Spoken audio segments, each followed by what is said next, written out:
Hey.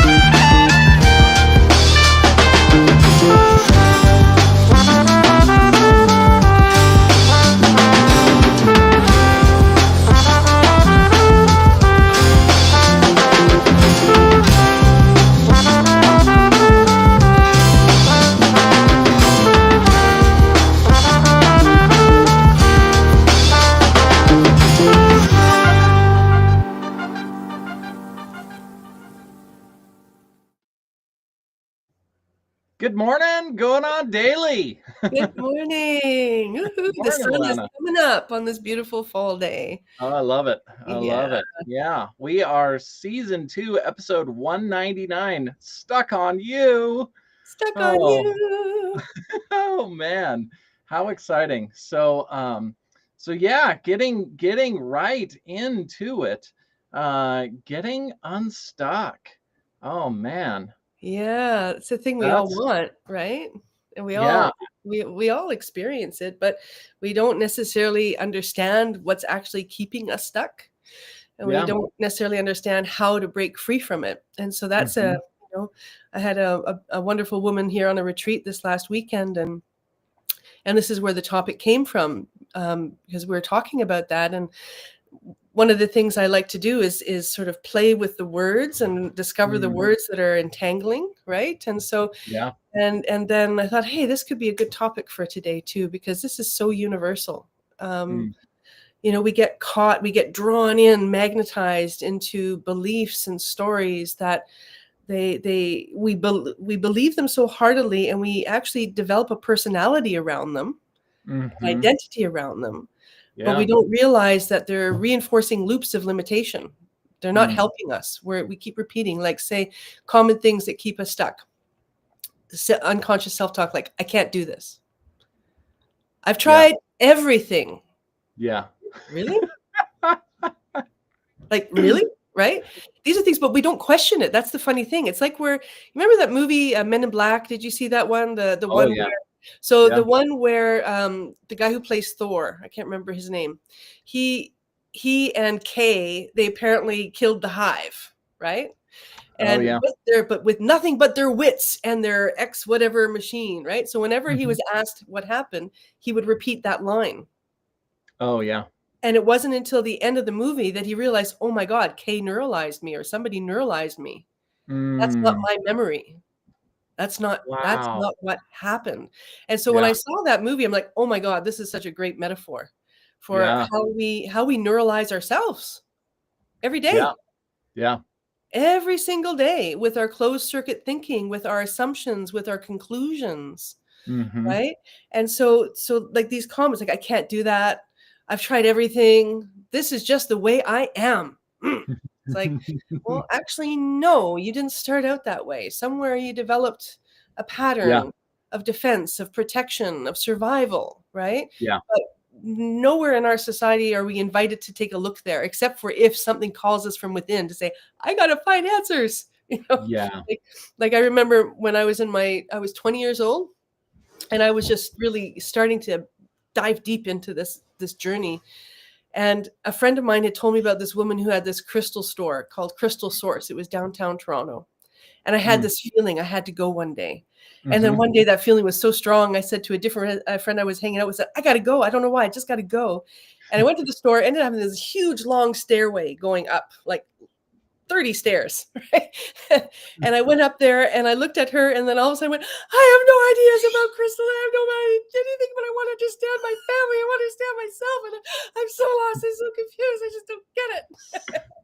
And so that was my moment of saying, oh my God, I questioning my beliefs, questioning my thoughts, questioning, the reality around me so much that I'm like, none of it makes sense. Right. So most often we don't get to that point until something catalyzes us in life, like a trigger. Yeah. Which is why triggers are important. We dismiss triggers. We say we shouldn't be triggered. Oh, you shouldn't be triggered. You should know better. You're spiritual. I just talked about triggers yesterday. Oh, I was chuckling a little bit because I didn't have the chat open, and so Ron's been Ron's been jumping in here. Yeah, triggers like the horse. Yeah, that's what we mentioned that. Like trigger, and I said, oh no, like champion. But yeah, Ron said I have a lifetime supply of bricks. of And which? A lifetime. of bricks. Okay. Well, Yeah, but we all do until we don't, until we start uncovering yeah, them, right? And so the thing is like if we really want change and we really want transformation, the only way is through all that gunky stuff and to get in touch with what made us have to develop these bricks and these walls. And I've had them myself too, right? yeah, And as long as we're alive, I mean, there's always new levels of learning. So when I was working with my client and I was catching some of her phrases, right? And some of them were here, right? Or I always mess this up, or things never work out for me, or that person's always that way. Well, really? Why bother? Right? Why bother? Or other people can do it, but I can't. Or it's too late for me, or things never work out for me. And so when we were talking, there's a really beautiful phrase that this can unlock this stuckness, like in an instant. Because what we're doing when we have these kind of closed circuit thoughts, we are just looping in the same neuralized state and we keep reinforcing it. So then the walls and the bricks get thicker and higher, right? So, but this one little statement, I'd like to give this. If we change this, up until now, I haven't been able to do it. Up until now, I've tried many things, but I haven't found that thing yet. Up until now, this is how I've been, but I can see it's not helping me and I want to learn something different. It's not working out for me. Up until now, I've messed this up, but even in my messing up, I've learned things. Up until now, it hasn't looked like things have worked for me, but I'm still here. So something's working. Right? Yeah. I love yet. Yet is one of the big ones that I use. Haven't figured it out yet. I agree, Christy. It is a beautiful view. Thank you. Yeah. My puppy's in the background. I didn't see he's there. Oh yeah. There's Pono. That's my Pono. Super awesome. Napping, chilling. And it's cute. He's got like an angel wing from the light bulb, right? Look at that. Yeah. He's my little angel. Yeah. Super, super awesome. Yeah. So just to, to put that out there and explore the up until now, because as soon as I say up until now, I'm telling my biology, oh, wait, there is another possibility. Because our biology is always listening to us and our biology is the measure of truth. Our body is the only thing about us that cannot lie or deceive. If we are uncomfortable, we know it. We feel it in our body. We may try to mask it, but we know it, right? And so a big part of this getting unstuck is learning also to listen to our body and know that whenever we have a contraction, when we're thinking something and we start contracting or we feel our energy dropping, it's worthwhile to investigate it and say, am I believing an untruth here? Am I writing a story? Because we're all storytellers. Right? We're all day. That's all we're doing. We're writing our story about ourselves and our mind and our own virtual reality. We're writing our stories about that person on the bus, that person there, this person there. And there's nothing wrong with it. It's a beautiful creative part of us. Unless it's shrinking us, unless it is harming us. Unless it's creating distortions instead of clarity. Ron. Mine must be a horror novel. Yeah, but you got a lot of humor in there, so you got some balancing there, Ron. You got it. It's a good. I mean, it's one of the best coping mechanisms. I mean, if you're gonna have a coping mechanism, humor is a pretty good one. Totally. And none of this is about saying this is a right way or wrong way. It's just understanding. Wow, there are other ways. And if my goal is to have a happier, more fulfilling life, which is what we all want. That's why we do what we do. We want to love, we want to be loved, we want to share. Right. But then I have to take an action to say, okay, well, are my thoughts, are my beliefs Mm-hmm. Are the way that I navigate my 60,000 thoughts a day, is that helping uplift me and expand me into my wholeness, or into more liveliness, even aliveness, just to be alive. Because what happens is when we have this closed circuit thinking, we're not alive. Yeah. We're like automatons. We're just going through the motions. And yes, we get influxes of high emotion and low emotion, which makes us think we're alive. Yeah. But being really alive means I'm creating, I'm in creation. Mm-hmm. Like in Hawaii, I love it. The word God means the action force in life. It's a verb, not a noun. Mm. Wow. So like to be in action, that is being alive. To be in creation, like every second a blade of grass is not the same blade of grass. There's movement, there's change. Right. Yeah. And understanding that, well, why do we get stuck? Why do I stay here if this is so unhealthy? Why isn't my body telling me otherwise in those moments? And that's because we have the survival mechanism within us of negative bias trying to keep us safe. Mm-hmm. Yeah. Yeah. Christy said, oh, for real, your physiology never lies. Yeah. No, it's the measure of truth. Right. Yeah. And so that's why we have to get into our bodies in order to actually comprehend a fuller truth in any moment. But if we're just relying on our mind and our wits and our thoughts, and it's a piece of the pie, but the body is the energetic mechanism that's of frequency and experience that is actually informing everything if we know how to listen. So when I was in my 20s, I had a really huge traumatic event happen in my life, and I was pretty much almost catatonic a lot of the time, really deep psychosis and lost. So lost. And I had these two friends that they honed in on me. They didn't charge me a penny. She did energy work. She taught me ancient tarot, pendulum, Bach flowers, aromatherapy, and her husband did psychotherapeutic body work on me. Mm. And there was a moment when he touched just a spot on my foot. I was in my neuroses and all this stuff that was going on. And then he pressed this spot on my foot. And all of a sudden, it was like I went back in a movie, like in those dark tunnels. And then this, like all this emotion came out of me. I was wailing. I was crying. I was just like devastated. And I was like, what the heck is going on? Like, where did this happen? Right. Yeah. And that's when I started learning. He taught me afterwards. He said, yeah, emotions get stored in the body. Yeah. If we don't process what we feel, well, it's got to go somewhere. Yeah. So it stores itself in our body as tension.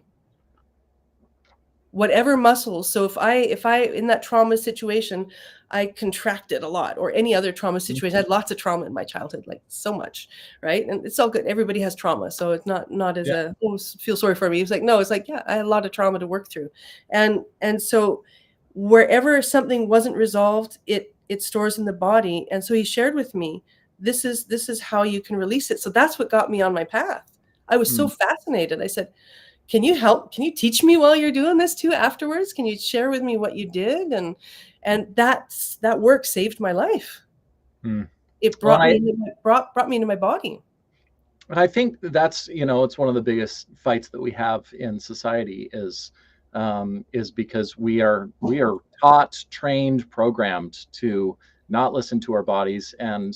And unfortunately, a lot of people that go to doctors and whoever else, it's all reinforced. It's like, oh, it's all in your head, that you don't really have that issue, or I'm sure you don't really know. We'll run tests and then I'll tell you whether or not. Totally.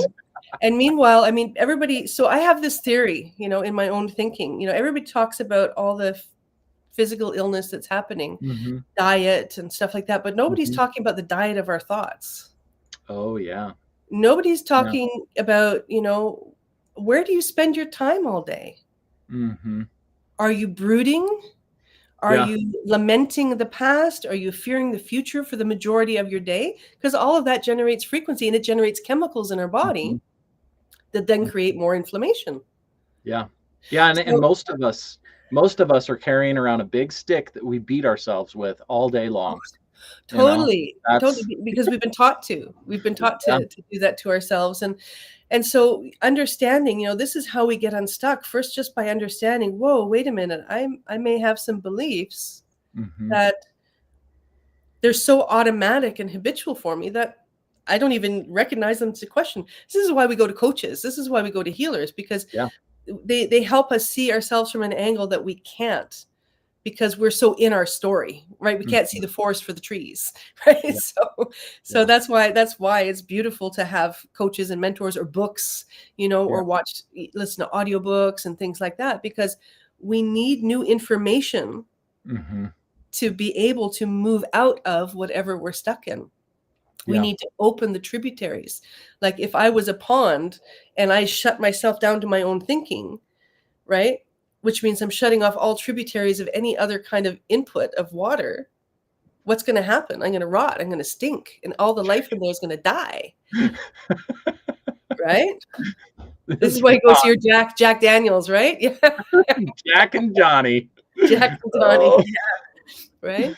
So so just as an invitation of observation, and that calls all kinds of neuroimmune systems. Yeah. Absolutely. Yep. And so, in Europe, when I lived in Germany, when I went to the doctor, they always prescribed natural medicine first, or they prescribed, going to get massages or go do meditation and things like that.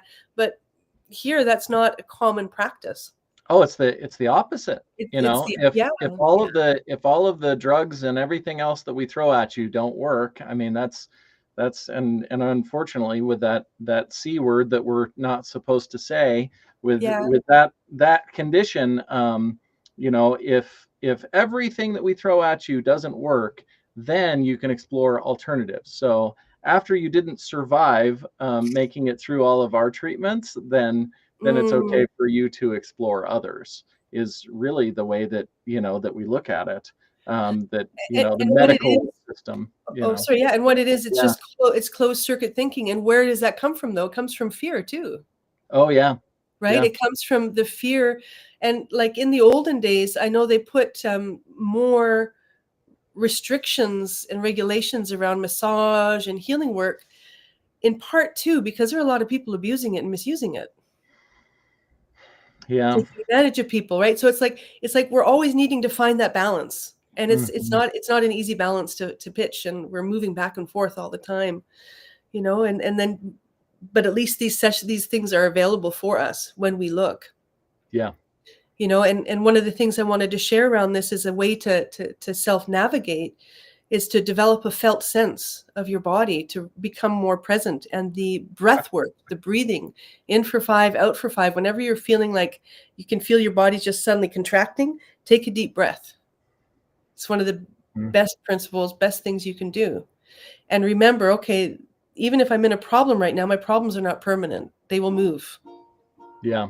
Well, and it's one of the things, if anybody watches me, either on the show or when I'm coaching or on longer calls, and I always stand, so I'm always standing when I do it, but you can see when I'm like, okay, there's a pause here, and I'll have a deep breath, because it's one of the ways that I keep myself centered in whatever it is that I'm doing. Is that breath, and even just the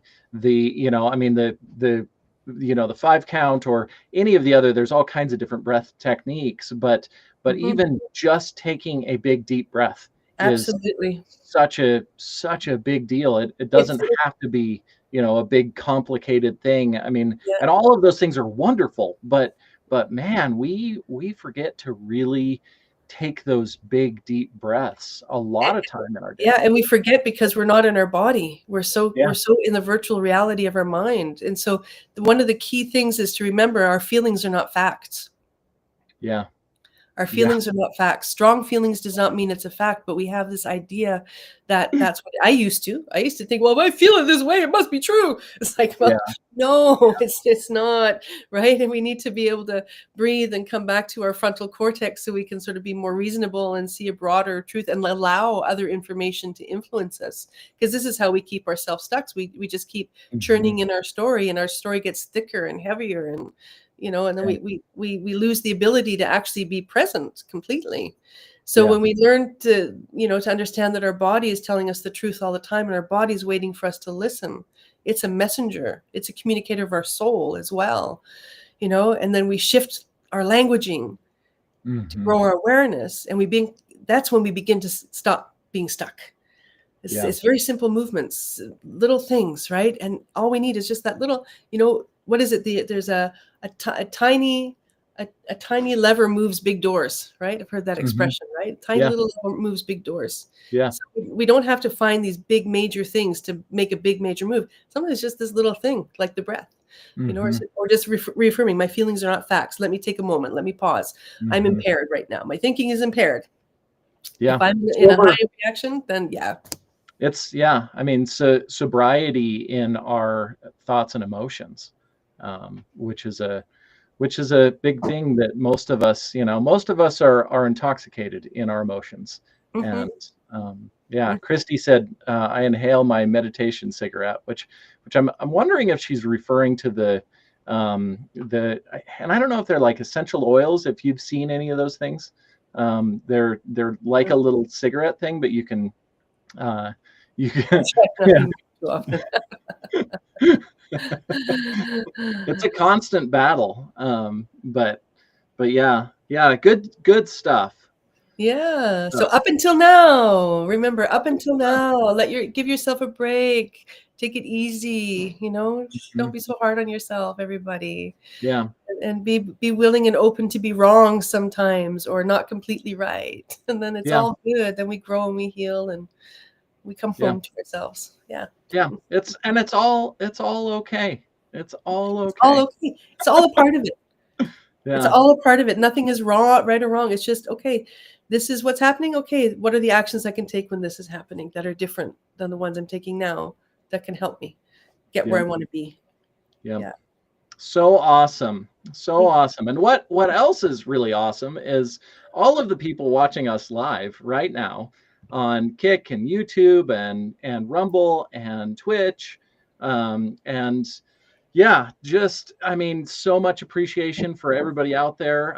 Christy's on here. She's trying to throw wrenches in our spokes here while we're talking. That the comment section is blowing up here, and I love it. No, I apparently use a hand gesture to my face as if I'm smoking, and take a deep breath, a new awareness. I love that. Yeah. Beautiful. Yeah, super awesome. Ex-smoker. Yeah, awesome. Yeah, and that's, I mean, it was probably the only good news we can say about the smoking is the deep breaths. But yeah. So anyway, and then after the fact, go listen to the show. Spotify, Red Circle, TuneIn, iHeartRadio, at RIBroadcasting, and share the show and listen and all of the things. Subscribe to us everywhere. And then, of course, go follow us on all the socials. We're everywhere. We've been everywhere, man. We're everywhere. And then go follow us on Facebook. Pretty please, come follow us on Facebook. We are trying to grow the Facebook page again. From all of the shenanigans of the people who will not be spoken of. But we need to have enough followers on Facebook in order to be able to go live on the Facebook page. So going on Daily Morning Show Facebook, and then you can support the show. Support the show in all those ways. Follow us everywhere. Comment. Send us messages, all of the things. We want to hear from the people, and then support the show, RhodeIslandBroadcasting.net. And come on, people. We're doing the show for you. We want to hear from you. We want to see your faces and all of the things. So and thank you for everyone being here. So this is super exciting. I mean, it went down, and here we have it. Greece is the winner. They are the champion. Yeah, you're the one that I want. Honey. Oh, I love it. Yep. Yeah, Greece 39%, Jaws 31%. That's pretty good. Rocky 15%, The Godfather 15%, and Saturday Night Fever was a flop. Sorry for anybody. Well, I'm not even Well, the move sorry is because good. The move from the yeah, movie was good, right? yeah. I mean, apparently nobody voted for it, Wow, so not a single not vote. sorry. Wow. Wow, Not maybe sorry it's too about old. Saturday Night Fever. Oh, wow. That's funny. But if you would have wanted to vote for that, then sorry about your luck because you missed out. So you're going to have to vote for the next one. So the Oh, next Happy Hall of Fame, Days. Oh, yeah, Golden Girls. Oh my goodness. yeah, That's a hard one. These yeah. are all Cheers, great shows. yeah. Cheers, Happy Days, The Golden Girls, MASH. Oh man, and Married with Children. So Oh, go to RhodeIslandBroadcasting.net and vote for for whoever your favorite is. yeah. And I don't That's know gonna be a how good one. all the voting and the tallying, but what I do know is that you need to go vote. I mean, you got to have your voice heard.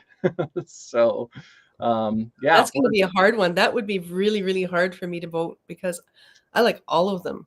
They all have their place in my world of mm, think of fun and amazingness and yeah. this Oh, okay. this is an easy one for me because Oh, I didn't watch as much of any of the rest, but oh, boy, have I watched MASH. Oh man, okay. So MASH is lots. a dead ringer for you. Yeah, Yeah, okay. yeah, yeah. Yeah. That's the one. So, Uh-huh. oh, Christy said throwing wrenches at Ron.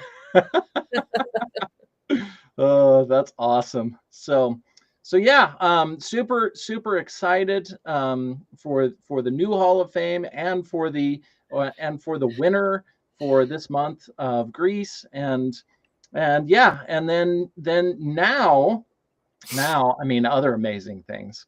I mean amazing scares.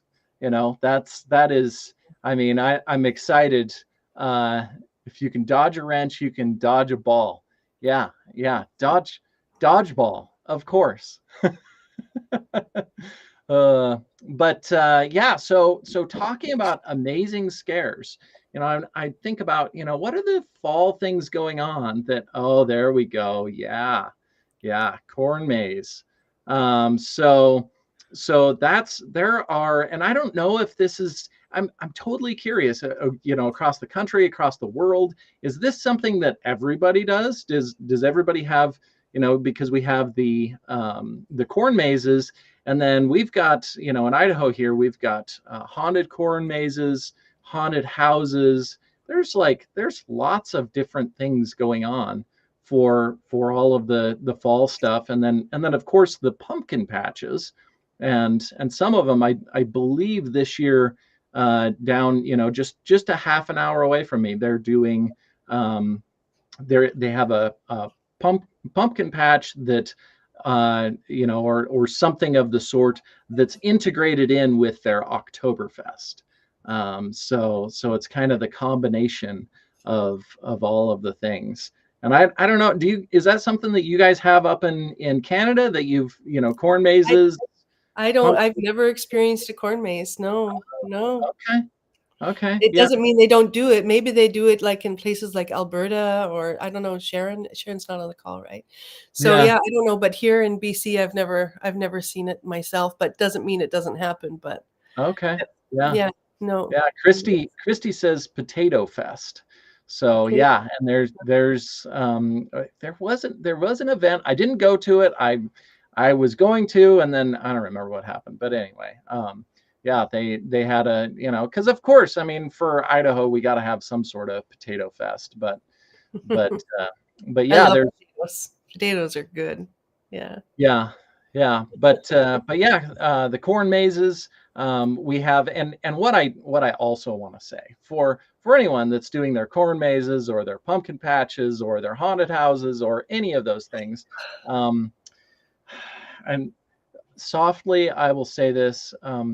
Be a little bit better at your marketing because oh my gosh guys, like trying to find information out online about where and when and who and what and all of the things it is not necessarily very easy. So Oh.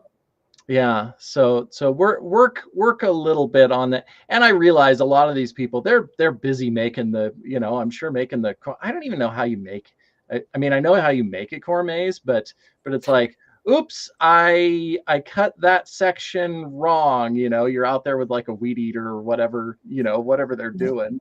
And Yeah, the first time I ever saw a corn maze was actually on a TV show called The Good Witch. And they did that. They created, I'm like, oh, that's interesting. They made a labyrinth out of the yeah, haystacks and the corn. Yeah. So that yeah, was pretty interesting.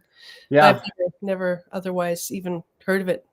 Yeah, yeah, and that's I think there's one. It's Swore Farms is one of them that's close by, and then they have some that are haunted, and then of course all of the haunted houses. You guys have haunted houses up there? Oh yeah, we used to. When I was a kid, we had Awesome. so many haunted houses we could visit. Now I guess I don't know, right? But Yeah, yeah, out of the that was loop. my growing up for sure. Yeah, yeah, and Your I hands in wet noodles, going in a dark room and they put your hand in wet noodles and it's brains and all kinds of stuff. It was so I always remember that haunted house because it really spooked me. It was gross, but it worked. Christy said, mashed potato eating contest. No joke. Crossed it off the bucket list. Oh, no man. way. Oh, that's too fun.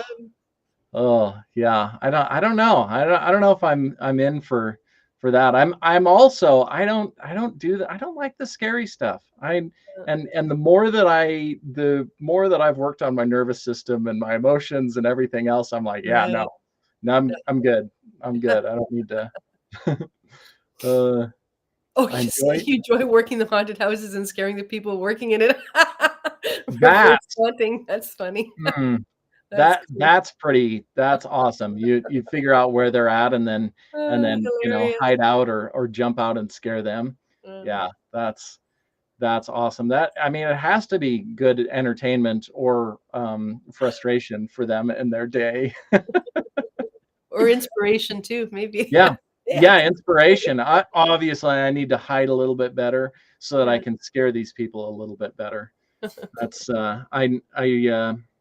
this following week I'm going to try a friend of mine does a haunted house, and so they're doing lots of charity event with all of that, and then she's asked me for several years and I've always been busy, but asked me to come ride my unicycle, and so I think maybe there's a couple of, hopefully more than 2 or 3 of us that I can get, and then we'll all go ride around for an hour or so. You could dress like a scarecrow. I just had this vision of a scarecrow on a unicycle. That could be fun. Yeah. Just a potato sack with some hay. Yeah. So anyway, there lots of events, and I would love to hear from everybody else. Is this something that happens all across the country, all across the world? Does this happen in other countries? Really love to know all of the things, all of the details. But yeah. So now we're jumping right in from all of the corn and the maize and the haze and yeah. And Ron said, hey, yeah, hay rides. Oh, hay rides. Yeah, I didn't even think about that. I'm sure those are going on different places, but yeah, jumping right into fascinating fall facts. Oh yeah. Yeah, I was thinking about, because I know it's the theme, right? And last night I was exploring a little bit, and I've never known why leaves change color. So I looked it up. That's one of the facts I want to share. Oh, I love it. Yeah, and so I'm just going to read it because it's pretty fascinating. So what happens is the chlorophyll fades. So the leaves are green because of chlorophyll and the pigment trees use to make food. As the days get shorter and temperatures drop, trees stop making chlorophyll. And what happens is then with less chlorophyll, the underlying yellow and orange colors become visible. It's because there are trapped sugars in the leaves. So sugar's not all bad. Pretty beautiful, right? So red and purple colors appear when sugars get trapped in the leaves, activating pigments. Yeah. that Mm. beautiful? We have Yeah. this tree here when I drive down island, and it's like this brilliant, like that orange fuchsia, like just like brilliant color. And it's like we don't get many of those trees on the island. But I remember I grew up in Ontario, down Mhm. by the Rouge Hill, Pickering area. And at this time of year, oh my gosh, I was there this time of year last year, and it's just like Mm. this. I just want to like bathe in those colors. It's just so beautiful, it's just so delicious. And so but I never know, why do they change color? Yeah. And then it's also tree protection. They say trees also produce a new chemical compounds to protect themselves from sun damage, pests, and freezing temperatures as they prepare Oh. for the winter. Huh. Pretty cool, hey? Wow. Wow. Yeah. Yeah, I thought that was pretty awesome. And then I looked up a few other facts, and then I also thought to share the spiritual meaning of fall universally, right? So I'm going to go into that too. Oh, what's Right. that? This would make people stop eating sugar if we turned. Yeah. Yeah. We turned orange, although I recall at least one I orange. wouldn't mind being fuchsia, like Clifford the dog. That would be Mm. okay. Mm. Yeah. Yeah. So, in why the fall air smells different. So, Mm. cooler temperatures and lower humidity slow down bacteria, which makes the earthy plant compounds linger longer. Huh. That's why the fall air smells different, and it does. And I Wow. can feel it, like here on the island. There is a turning point between Mm-hmm. summer and fall, Mm-hmm. and the air smells and feels different, just like from one day to the next. Like, okay, Ooh. we're heading into fall. It's so clear here, right? And so reading that, I thought that was a very cool fact to understand, why does that change. Yeah. So Well, and that makes sense. I was talking yesterday about, getting out and riding in the fall and for the hikers and all of that. And it does, like, you can smell the difference when you're out completely. riding in the fall versus in the summer. And there's not as much, it's not like it doesn't smell like, like the forest and the trees and all of that, but It it is becomes stronger. not. Yeah, Yeah, it does not smell like yeah, fall. yeah, Um, yeah, it yeah. is very different. It's like it's a thicker smell in the air, right? And Yeah, I yeah, guess that's the plant compounds that just, they're denser in the air, right? yeah, yeah, That's because what it it seems. lingers. Yeah. So didn't And stop here's a oh yes. didn't stop Veruca salt. What's veruca salt? Oh man, now Christy got us. I don't What's I don't know. I don't know. I'm lost on this one too. Sorry, Is that like Christy. a spy movie? No. I don't, That I'm can be that's veruca Veruca salt. salt. I don't. I have I'm no idea lost what on that is. that one. Maybe I should know. I don't. Either that or she's throwing a good one here. That I gotta look like up and see see what if is they veruca salt. yeah see if they catch the reference. Uh, Veruca salt. What is that? Veruca uh, salt I want a company can room. refer to a spoiled, greedy character from Roald Dahl's Charlie and the Chocolate Factory, or an American alternative Oh, rock band. Oh, I yes. remember her. Oh, This is the yes. picture. I do. That's Yep. the screaming Yep. girl. That's the one, Yep. right? Yep. Okay. Good Okay. one. Good one, All Christy. right, we Yeah, got it. Thanks, Christy. Yeah, that was and that's it's fun. Ron. Ron said, yeah, Oompa and Wonka. I love that. That movie was my favorite movie. And then one other beautiful little fact, but animals, is Mm, that squirrels, their mm. memories sharpen in the fall, Oh, and they actually remap thousands of food cache spots in their brains. wow. So they remap their brain every fall. Okay, people. So That's pretty. here is a good reminder, because I know this is it's always used. It's like, oh, my brain and ADHD and all the things and Yeah. squirrel, all of Squirrel. that. Exactly. Well, Good one. actually, Squirrel. Yeah, it's yeah, perfect to bring that into that. yeah. Yeah. Is And there a cat eating a bird? It sounds like there's a bird though. oh yeah, yes, I have two. I have three conures. Yeah, three Mm, conures. They're like mini parrots. They're bigger than lovebirds, but not as big as a parrot. They're sort of in between. mm, Yeah, that's awesome. yeah. And hopefully the cat is not eating the bird. No, they don't eat them. No, no, no. Mm, They ignore them really. They don't really pay mm, attention. Yeah. And okay. then just to finish off the spiritual meaning of fall. So for me too, fall represents, it's the cycles of letting go, right? We've Oh. had our flourishing, we've had our fruits, right? And now it's time to let the garden rest, Mm. right? And the trees, they draw inward. All the sap that runs through the trees, it draws into the roots, Yeah. right? So it's a time for rest, all the hard work of the harvesting, and the planting and the tilling and the harvesting. Mhm. And it's that moment of just dropping inward and letting it be. And Mhm. I know for me, I'm always active. I'm a creative. And so it's Mhm. really important for me to remember that, because sometimes I forget how much I've done. And then I'm like, oh, wait a minute. I need to take a pause. I need to appreciate everything I've done. I need to appreciate what the season has brought me, Yeah. and just let myself land in the moment a little bit, to stop getting out of the do and start being. So for me, the fall is the being season, right? This is where we drop into being and Mm. explore being and being more present, getting in and preparing for our next harvest, whatever we want to plant next, the next, the next personal growth, the next dream, the next idea. And so we learn to let go of what we've done, Mhm. so that those leaves can drop to the ground and nourish the roots for the next season of growth. Mhm. Well, and the drawing back in, that you had mentioned, it's like, I mean, yeah, drawing ourselves back into ourselves. So many metaphors with all of Yeah, this really. totally. And the season's asking, what can be released? What am I carrying that I don't need to carry anymore? Ooh. Right? Yeah. What have I, what, even going back into the beliefs, what beliefs have I carried until now that are no longer serving? Mhm.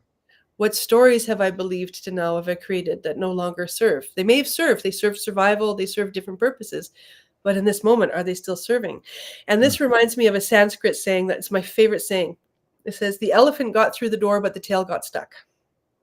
Oh. And basically, metaphorically, what that's Mm. meaning is, when we're in life, we go through the big stuff. We do Uh-huh. what we got to get Yep. through and keep going. But we all have these little tail ends. Yeah.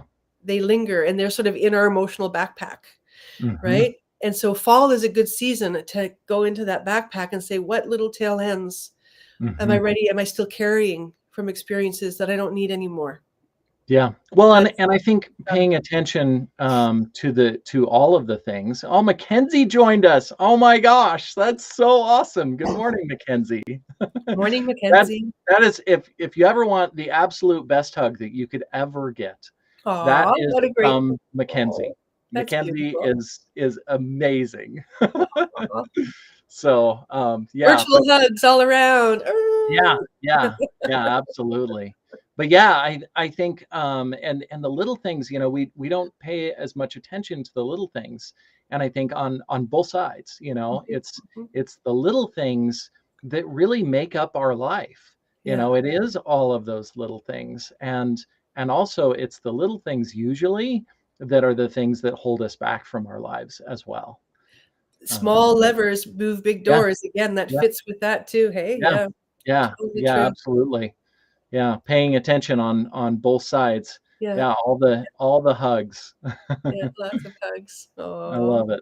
I I love feel it. Yeah, Yeah. transmitting the energy of hugs is nice. Feel it. Yeah. So if trees can let go of all of Yeah. those little things, Yes. then we can also learn how to let go of those little things too. Yes. Yes.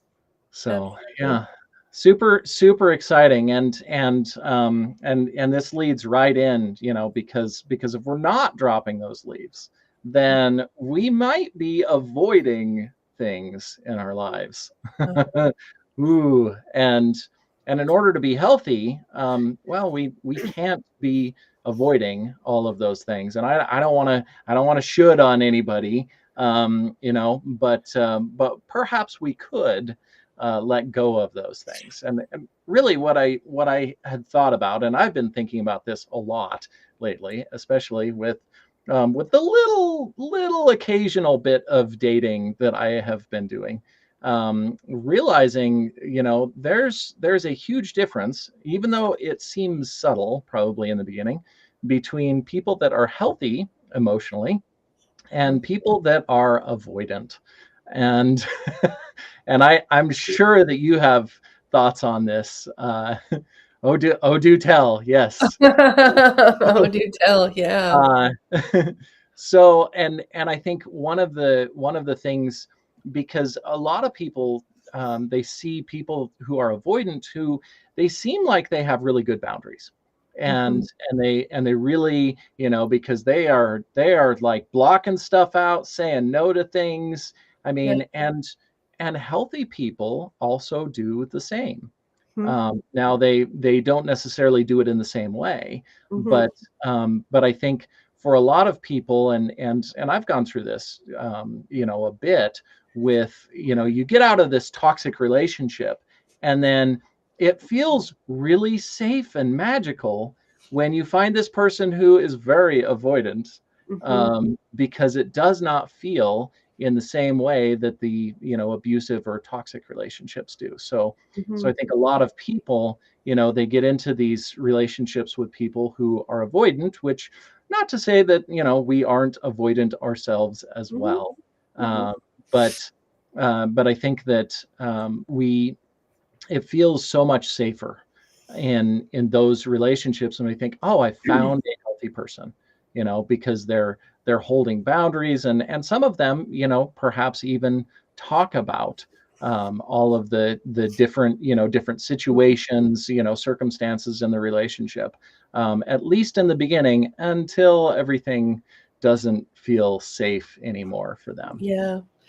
Uh, yeah, I agree with you 100%. And the thing is relationship is about vulnerability. Hmm. Yeah. And vulnerability means we have to meet the things that are there to Yeah. get back in touch with our heart so that we can share our heart. Yeah. And that's a process. And Yeah. the survival mechanisms in us, when we don't understand that, then we just stay in the, like you're Hmm. saying, the boundaries that seems healthy, but really once it comes to the point of entering vulnerability and getting beyond that to be able to really connect, then that's when it changes. Ron says, I got that double layer brick wall. Yeah. Yeah, yeah. In the codependency world, we would call this a wall, actually, uh, rather than a healthy boundary. yeah. Yeah. Uh, But even with that, to understand where walls come from, right? yeah. I've had walls, and Oh, yeah. it's like the ultimate self-preservation, because to be vulnerable feels too scary. Yeah. And then one of the things that life taught me, if I can I'll just add this little piece, is Oh, I that love it. Yeah, I knew you would have something to say on this, okay. Luana. I I was excited. I was like, oh, this is Oh, gonna thank you, be Kyle. good. Yeah, yeah. Is so I work with a lot of women that are Hmm. dealing with, they're saying, I'm afraid to open, right? I'm afraid Yeah. to share. I'm afraid to share this with somebody. And something that life taught me, and that I find really changed the game for me, is I Mm, realize when I'm letting myself be vulnerable, I'm actually giving myself that gift. It yeah. has less to do with the other person. Yeah. The person is a catalyst, Yep. but ultimately I'm giving me back to me when I let myself be authentically vulnerable. What they do with it, Mm, that's their thing too. I mean, I got to protect myself too, but yeah. to understand that if my being vulnerable depends on how the other person responds, Hmm. then I'm trapped Yeah. in my own self. And Yeah. then I can't be authentic, because authenticity comes through being vulnerable. Yeah. Because when we're in the moment, if we're really in the moment, it requires vulnerability. Otherwise, we're just in the filters of our stories. Hmm. And that's the journey. So when I realized that, it's like, okay, so then this is on me. Okay, whenever I share, I'm just going to be me no matter what people do with it. That's fine.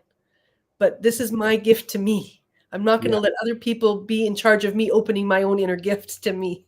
I don't know if that helps, but that Yeah. the beautiful way that Yeah. helped me to come home to myself after lots of stuff too that I had every reason to just shut down, right? So Yeah. anyway, Yeah. And I think, with, especially with relationships, because this is really, and it's not just romantic relationships. It's with anything, all, family, yeah, friends, with yeah. Mhm. all relationships. Yes. And I think it's one of those things that you'll see with, which takes time, and it takes, takes conversation, and you'll see with the people that are healthy, as you start to open up, then they will also open up as well. Mm-hmm. And you both in a lot of ways feel safer and more connected in that relationship. Mm-hmm. Whereas with avoidant people, when you Yeah. start to open up, they start to shut down because it does not feel safe anymore, and they begin putting those walls up. Yes. And I think, and it's been one of the hardest things when I've looked at, especially in the initial phase where you're messaging back and forth with somebody, looking at that and going, are they being healthy with their boundaries and what they're doing, or are they avoiding the connection or the conversation? Yeah. Christy says, what do you do when people weaponize that vulnerability? I walk away, then they've shown me who they are. Yeah. I leave with my okay, this is where I opened, and where is this taking me, and what is this teaching me? Mm-hmm. And Yeah. they're just out of my life. There's Yeah. no space, but Yeah. they've shown me who they are. But at least I've taken that step to meet myself in vulnerability. Mm-hmm. And again, if it's about me to me, then I'm no longer putting the weight on the other person. Yeah. I'm not putting the weight on the other person that if they create a safe space, I'll be vulnerable. Yeah. Right? I'm gonna let myself be vulnerable if that person seems like it could be a possible safe place. Of course, I'm not gonna just put it out everywhere. Yeah. Right? But if there's somebody where it's like, okay, there seems to be a resonance and a connection, okay, then I'll take that step. But I'm realizing I'm taking this for me, Mm-hmm. and this is my gift to me. And if they misuse that gift, okay, I bless you and I release you. Adios. I'm gone. Right? And it's okay. and like to have that confidence that ownership and sovereignty of in my vulnerability, I am in connection with life. This is about me. And if I get to share that with another human being, wonderful. That's beautiful. The growth is exponential. And I can say that from truth. I've had lots of narcissistic relationships, abusive relationships, or emotionally not present, or where people would, use my vulnerability against me and it would tear me apart. And that's all of that taught me this, what I'm sharing ultimately. If I make it about the other person, I'm going to stay trapped for the rest of my life. I have to make it about me, and I'll take the little risks and I'll cry the tears if it doesn't work out and whatever, but I will own my vulnerability. It's mine. Yeah. It's not for the other person. And if they misuse it, bye-bye. Yeah. Adios. You're gone. Yeah. Yeah. Mackenzie says, love that. You bless and release, Luannah. Yeah. There's a beautiful Hawaiian, like there's different levels and layers of Ho'oponopono, and a beautiful ancient Ho'oponopono prayer beyond the I love you. It's I bless you and I release you. I bless you and I release you. I bless and release myself from you. And it just, it's like that drop of dawn in a greasy sink.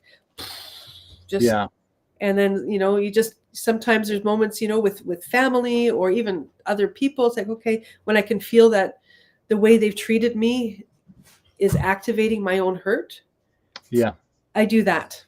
I repeat it again and again. And I do the Ho'oponopono. I love you. I'm sorry. Please forgive me. Thank you.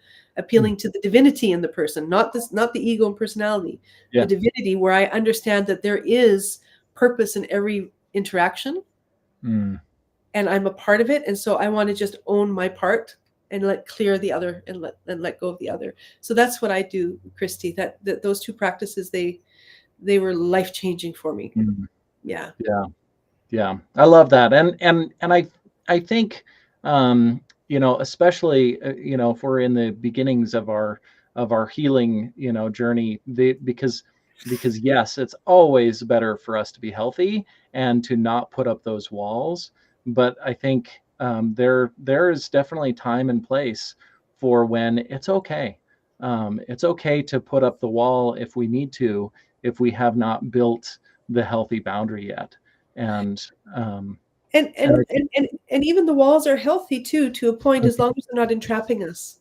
Because it's they're there to keep us safe. Like the moat around a castle, right? You got to get through my crocodiles. It's like there's a good purpose to it too. It's just when it becomes so locked in, that's when Yeah. we suffer. Yeah. Yeah. It's the walls, we can put the walls up to keep ourselves safe and to keep out any of the unhealthy people. And at the same time, simultaneously, while we are working on building the healthy boundaries, because that's, that's how we get to open ourselves up is with the healthy boundaries, is we open ourselves up, and then the world opens up to us, which is when everything really becomes magical. And if I can add, it's a journey of remembering and forgetting that. Yeah. We remember, we forget, we remember, we forget, but we let that be okay. It's okay to remember and forget. This is a part of the journey. We're building new neural networks each time we let ourselves trust a little bit more, right? And then we might pull back into our shell. And then we learn and we cultivate what we need to see there. And then we go back out. So the remembering and forgetting is oh, she loved that. My health emote with crocodiles in it. Yeah. And you choose when to bring that drawbridge down, right? Yeah. You know, and if you see, you start putting your drawbridge down, and then, the person starts mistreating, then you open up the trap door in the middle of the drawbridge, and then they fall into it's a visual visual I got. Oh man, sorry about your luck. You're gonna be lunch today. Oh man. I have a cartoon mind. I think in cartoons sometimes. It's so hilarious. Yeah. The humor. Well, and I think that's, what a beautiful thing to think about is visioning all of the things going on in our lives and emotions and everything else in cartoons, because it takes, so many of the emotions and everything else going on in our lives, they're usually so charged. And if we picture them all in cartoon form, then it takes a lot of that charge. It is, if you realize, when we're doing whatever it is, oh, that's Goofy, and if you just think about Goofy acting that way, then it takes some of that charge out of it. Which is how we let go. We don't let go of emotions that are charged. We have to allow the charge out of it before. Beautiful. And the humor removes that charge. Yeah.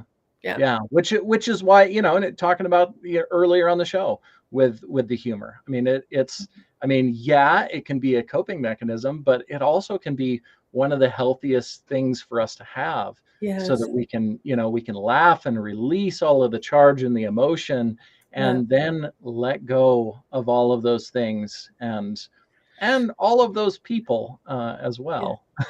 Totally. Oh, absolutely. With anybody that needs to go through the trap door, a little bit of extra. Oh man, that's hilarious. Thinking about oh my gosh, now I can't. But what's the cartoon? Peter Pan and the crocodile. Right. Captain Hook. And oh, it's one of my favorite movies, Hook, with Robin Williams. That was so well done. Oh really. And I'm thinking about the cartoon, where and at whatever point, Captain Hook gets thrown in the water and the crocodile's going after him, and I've got the cartoon in my head now too. I think that's a great vision. All of those toxic people in our lives, we just flip the switch and open that trap door, and off they go to get eaten. Totally. And even like with our fears and things like that, one day I made up a story in my head, because when I started breaking through my fears and my self-doubt, right? And then I might have shared this on a show with Becky. I don't know. I was like, okay, stop. You're just like bad salesman, door to door, and I keep buying, so I turned it into something funny. Like, why do I keep buying from you? Okay, I'm going to stop buying from you. You door to door salesman. I'm closing the door. Thank you very much. I've got a whole cupboard full of your stuff. It doesn't work. And so that helped me really take charge over my fears, because the humor came in around that too. So little ways that we can just bring humor into our seriousness, and then it shatters the trance. Yeah. Yeah. Christy says, I prefer Captain Morgan. And that's, I mean, it's We got Captain, Jack, we got Don, Captain Morgan. It's early morning, so that's yeah. Yeah. I mean, we're getting the day started off, you know. That's fun.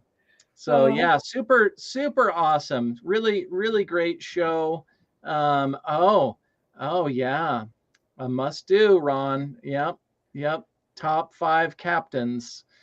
That's gonna for you know, just leading into a future show somewhere. You're gonna have to watch out for Ron's top 5 captains. That would be great. Super exciting. Great show today. Thank you, Luannah, for being on and all of it. Where can everyone find you? On Facebook, my page is at Luannah Victoria. Actually, I just opened a professional page too. Oh. And so I can start marketing my things. So I've got 2 Facebook pages that are Luannah Victoria. One is the professional one and one is the personal one. My website is www.soulspectivesinstitute.com, and there you can learn about me, the work I do, my online work, and my in-person retreats and articles and blogs and things like that. And yeah, that's where you can find me. Very, very awesome. Christy says, Captain Ron. Yes. Yes. Different than Captain Morgan, but still a captain. Yes, Ron is the captain of our ship, and we appreciate him running all the things and pushing the buttons. I mean, all Ron, absolutely. Yeah. This show would not happen without all of his incredible effort, and oh my gosh, the hours he puts in. Holy Yeah. We're really lucky. Yeah, and for anybody who wants to find me, I'm Kyle Miller Coaching everywhere, you know, all the social media at Kyle Miller Coaching and KyleMillerCoaching.com. And yeah, happy to talk with anybody.